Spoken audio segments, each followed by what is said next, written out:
Welcome to zwide-media. If you're new to this channel, please subscribe. Don't forget to like, comment and share. Here's a new video for today. Enjoy.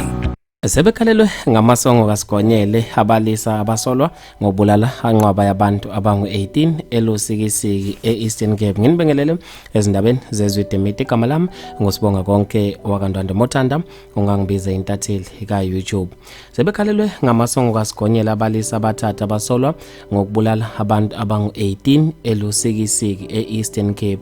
Ngokwembiko yamaphoyisa, labalisa abaneminyaka ebalelwa ku-22, 24 kanye no-31 bathole becashile ezintatha namhlanje emjondolo yasemkholombe ePortshepstone eningizimu yesifunda saKwaZulu-Natal. Abantu bashayele ihlombe lesenzo samaphoyisa, kanti ke bese kuvele kuphume umbiko lapho bekuvezwe khona ubuso babo labasolwa, kuthiwa abantu abadingwa amaphoyisa. Kuthe namhlanje ke eintatha bakhalelwa yiwo amasongo kasigonyele, kuthiwa ke sekushoda oyedwa, kulindele ukuthi bevele enkantolo kungekudala. Abantu babe nokuphawula okwahlukahlukene khona lapha ezinkundleni zokuxhumana.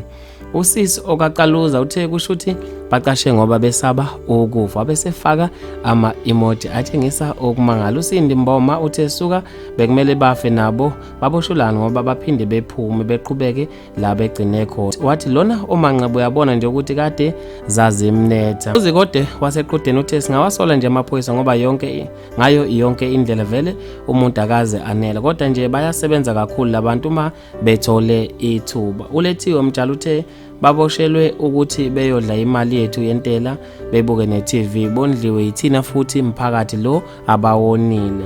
Ubhekani Mhlongo uthe akubona abantu bokuphila nomphakathi laba. Usibusiso Mvundla uthe ayi mina bengisabawela oDan Captain. Usibusiso Sidibu uthe well done police, abafe nabo balindeni bengabulawa. Bafethu maningi kakhulu ama-comment, ngizofisa mina ukuzwa uphala kwakho khona lapha kwi-comment section ngalo lolu daba.